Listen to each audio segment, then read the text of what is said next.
હોળી ધૂળેટી એટલે રંગોનો તહેવાર.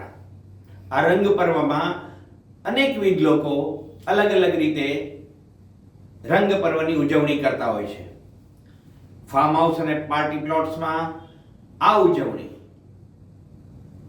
એક અલગ પ્રકારના વરસાદ, જેને કૃત્રિમ વરસાદ કહેવાય, તેની સાથે રંગોની ઉજવણી થતી હોય છે.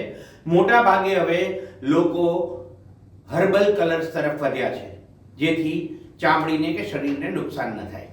સારી વાત છે, પરંતુ શું તમને ખબર છે કે ગુજરાતમાં અલગ અલગ જગ્યાએ કેટલીક એવી પરંપરાઓ છે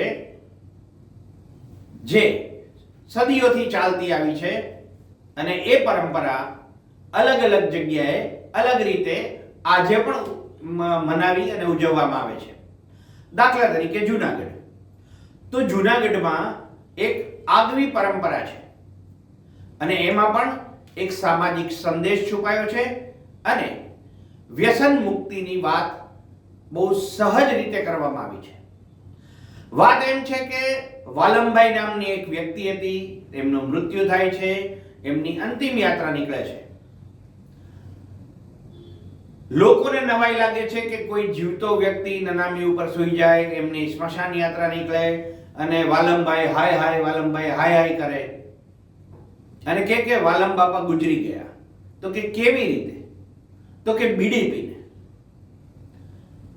સામાજિક સંદેશ એ છે કે નાનું કે મોટું કોઈ પણ વ્યસન તમને હોવું ન જોઈએ. આપ વ્યસનથી મુક્ત રહો. પહેલા પણ કહેવાતું હતું બીડી એ સ્વર્ગની સીડી. જુઓ કેવી રીતે જૂનાગઢની આ પરંપરા ઉજવાય છે વાલમ બાપાની.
તો અમરેલી પંથકમાં ઇંગોરિયા યુદ્ધ થાય છે.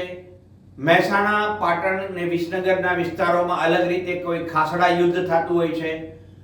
અલગ અલગ જગ્યાએ આદિવાસી વિસ્તારોમાં એમની પરંપરા મુજબ કેટલાક રીત રિવાજ અને પરંપરા પ્રમાણે હોળી ધૂળેટીના પર્વની ઉજવણી થતી હોય છે.